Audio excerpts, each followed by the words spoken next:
Mma has said that you politicians do not respect the Electoral Act, neither do you respect the Constitution. That all you're interested in is grabbing power. Do you agree with this?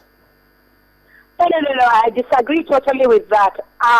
Because especially, for instance, the APC is very law-abiding party, and it follows the rules and regulations, and I'm sure other parties do the same. So I don't know where that opinion is coming from. But okay, let me take you up on that, where you talk about the fact that, especially for the APC, you stand by the rule of law. The Electoral Act says something about ₦1 billion for presidential campaign expenses, but your party has raised well over 20 billion, and I stand to be corrected. Is that true? Well, you see, the issue about finances is a very delicate matter. And in the APC, as everybody knows, it's General Buhari's party. Everybody contributes the little that he can be able to do. So, as a zonal woman leader of the Northwest Zone, where the presidential candidate comes from, I am not open to discuss the financial issues because it's not my line. This should be discussed with either the financial secretary of the party or the treasurer. Okay, so if I understand it's the financial secretary or the treasurer that should speak on it, but does it mean that because it's a delicate matter, we can contravene the law for that? No, not at all. You know, like I said, the APC party is a very law-abiding party, and whatever the INEC or the Nigerian Constitution lays down for parties, political parties, we don't exceed the limits, we don't go beyond the limits. In fact, do we even have big contributors like the PDP party? We don't. It's the masses that contribute 1 kobo, 1 naira, 5 naira, 10 naira, and that is how we move on. We move on more on faith than on finances, actually. Okay, well, I was actually talking about the expenses, not the contributions, because that's an area I was going. But let's leave that and look at why we have the hate speeches instead of focusing on the manifesto. Why do we have hate speeches instead of focusing on the manifesto? Yeah, you see, after the elections are over, mostly what has been happening in the previous years is, you see, the PDP has always rigged elections and has always announced whatever it wants to announce. And this is normally not healthy for democracy. And that is where all the problems and the issues start from in this country. If only people like the INEC, for instance, and the PDP can abide by the rules and by the Constitution and do the right thing, announce whoever is the winner, I believe democracy is going to go a long way. Okay, Aisha, please do not drop the line. We will come back to you. We'll just flip over to Anambra State to hear from our correspondent, Joy, as she brings us up to speed as regards what's going on there. Hello, Joy. After today's public demonstration of the workability of the candidates for the forthcoming election, many questions were on the lips of many people that trooped out for the exercise as to whether or not the candidates will be suitable for the forthcoming election. But before we go into that, let me quickly remind you that the exercise took place at Ibuku Ward 1, Agwatolhu government area, where the INEC National Commissioner for Benue, Abia and Anambra State, Ambassador Lawrence Nwuruku, said that in Ibuku, up to 90% of the people there have collected their permanent voter cards, and that is great indeed. Now, recall that during the exercise at Ibuku precisely, that many people that trooped out for the exercise were not authenticated. That brought about the alternative of the incidence form, which many people put a question mark to. They said, what about the time constraints? Will people have the patience to start filling a form because they want to vote? What about voter apathy? That the incidence form might possibly cause voter apathy, because by the time the people consider the processes they will go through before voting, they might call it bluffs and walk away. But while all these questions go on, 2 senators from Anambra State approved of the use of card readers for the forthcoming election. Senator Chris Ngige, representing Anambra Central Senatorial Zone, and Senator Andy Uba, representing Anambra South Senatorial Zone. They all said that the card readers would make for transparency and credibility in the election. Our correspondent Joy Odinye bringing us up to speed on what happened today. She went out into town earlier in the day to find out what's happening, and that's her giving us an update. Thank you, Joy. Well, let's come back to the studio here. Yeah, you're going to react? No, this card reader thing, but maybe when we get to it. No, go ahead, because I was going to ask a question. How is it that the level of awareness of the eligible voters is quite down? It looks as if, yes, Nigerians are interested in the elections, but awareness level is not as high as is expected to be, seeing all the hype that is being done all over the place. Why do you think it's so, Mr. Dominic? Well, you see, eligible voters are, with what is happening now, majorly being denied of their rights to even know what is going on. You see, the voters should be encouraged to know what is going on by letting them in. Now, these people we call eligible voters, they are being denied the right to even come out to. You can hear INEC advertising and telling people, if you don't have your permanent voters cards, don't come near the voting center. And you are denying these people their permanent voters cards.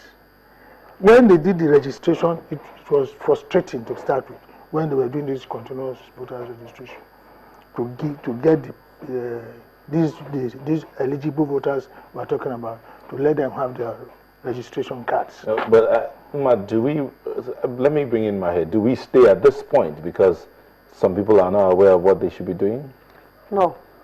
Actually politicians that are supposed to create awareness, voters education, civil society, we all have not done very well in that area.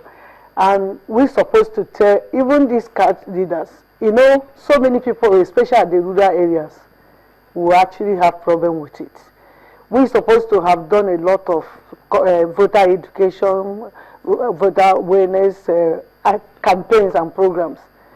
What we discuss, if you see people discussing, is Buhari and Jonathan, and governorship candidates. And you don't see people making effort to tell the people who are going to vote, unless there is a grand plan for people not to actually vote. But if you want the people to vote, there is need for massive voter education, both the civil society, the government, and INEC, for the people to know this is what that will happen that day, and this is how I come in. And if when politicians talk about our party, they say what they want to hear. They don't want to hear the facts on ground or what has been happening. But we are all students of history in this country, and we have seen that the people, the Nigerian people, and the Nigeria as a nation have been so changed. And when I talk about the after effects of the hate speeches, because there are people who are listening to these hate speeches, and you say something about, if we are coming from my side, and they say something against you, I am keeping it, and I'm ready to go to war for it. Instead of bringing us together, they are putting us more apart every day with their speeches. They have not helped our situation, our welfare. And when I talk about manifestos, I'm talking about what you intend doing. That we should give us, and even how you are going to do it, strategies and mechanisms. Now, from this one to next one, this is what I'm going to achieve. Now, I'll fight corruption. How? I will bring change. How? I am transforming. How? I need to see the indicators to know that from this point to this point, this is what you promised me, and I have to be measurable. I have to measure it. Okay, so we'll go back to the issue of the manifesto. Yes. So let's bring in Aisha here. We'll come back to They have not addressed Hello, Aisha. The issue of manifesto. Hello. The issue of manifesto. She's talked about the fact that all the political parties come in saying, I will do this, I will do that, but nobody is talking about the how.